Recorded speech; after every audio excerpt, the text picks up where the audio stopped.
Good morning, guys. On Monday, November 30th, sticking with science here. Hey, we got, I hope your Thanksgiving went incredibly well.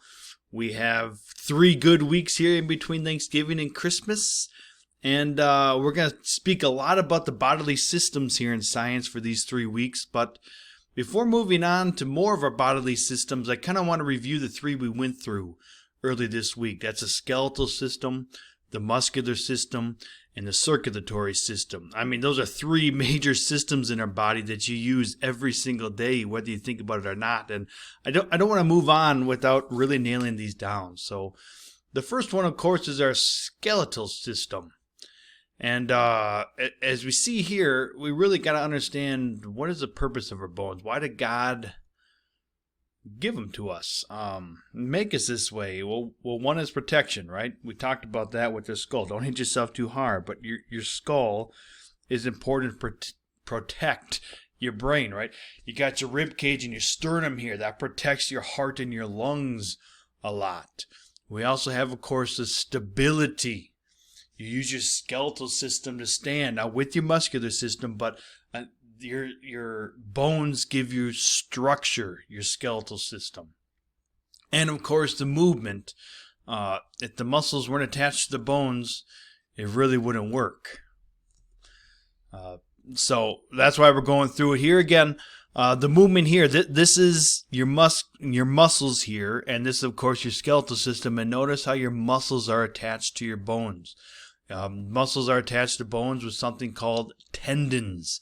And your muscular system working with your skeletal system is what helps you move. Every movement you make is your muscular system working with your skeletal system. And of course the support, right? We're a vertebrae here. Here's our backbone, right in back here. And that's what helps us to stand up straight. It's what holds everything up and gives us structure.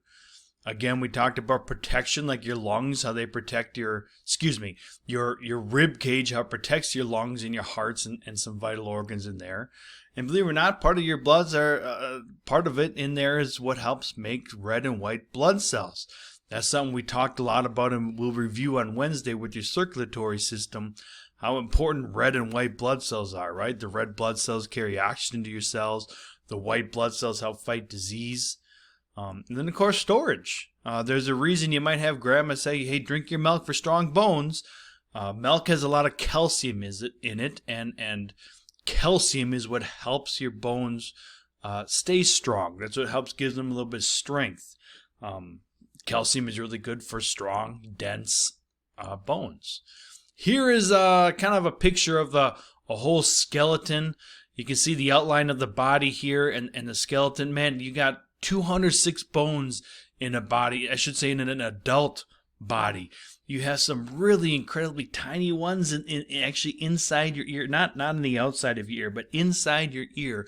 You got some really tiny bones in there that are really important to help us hear. And we also got some bigger bones right here, like your pelvis bone, your hip bones. But 3 different shapes, right? I should say 4 different shapes, really. Starting here with the long bone, that's like in your arms. You got your humerus here, and you got your radius and ulna here. You got long arms and really just 3 bones in your arms. Then you get here to your short bones, like your carpals and your metacarpals in your kind of wrist and upper hand area. All kinds of little bones in there. And then flat bones, like how your skull is formed. I know we talked about this last week, but like how important it is that if mommy or auntie says, oh, be really careful of a baby's head, because their skull, their flat bones are actually still moving and solidifying in place to make up your skull. Your skull is really not just one bone. It's made up of a lot of different parts that fuses together, really actually even through your teenage years. An irregular bone is just simply like your vertebrae, how important it is to your backbone and how important it is that this little circular hole, protects your spinal cord and things like that. Now, another important thing is our joints. And really, the main thing to know about a joint is where 2 or more bones meet together. Here we have the femur, which is your upper leg, bone. You only have one bone in your upper leg from your knee to your hip. And then we have right here the tibia, right? That's kind of in your lower leg from your knee down to your ankle. You have a tibia and fibula there. And you also have the patella. We know that more as a kneecap, right? That's the front of your knee. But where these all meet right here is called a joint. And something that's incredibly important to your bones. So you might your skeletal system, because every joint you have, or everywhere that bones meet, you have cartilage. And basically cartilage is a kind of a protective barrier so you don't have bone grinding against bone. So let me go here. Here's another joint. This is your elbow joint. This is where your humerus, your upper arm bone, meets your radius and ulna. So here's your humerus. Here's your radius and ulna. Here's the tendon, your bicep right here, right? That's what helps move. But all in here, there's all kinds of cartilage in here to help protect where those bones are rubbing together. Now, because there's sin in the world, there's a very painful thing called arthritis, which you can see here. And arthritis simply means you don't have a lot of cartilage left, so it's bone rubbing on bone. Remember, you usually have cartilage in between your bones to help protect and kind of make it a smooth, movement. But when that cartilage wears off, it's called arthritis. And when you have bone rubbing against bone, it can really, really hurt. So again, this is it's not making fun of any old people, and not at all. But a very common pain in older people is something called arthritis. And it happens a lot in your fingers. It happens a lot in your knees and your elbows, because that's some major joints that you have where cartilage just tends to wear out. If you're wondering what cartilage is, again, it acts like a cushion, but you have cartilage in other parts of your body. The end of your nose is cartilage. Your ears is cartilage. It's just kind of, again, a squishy, cushiony part thing that helps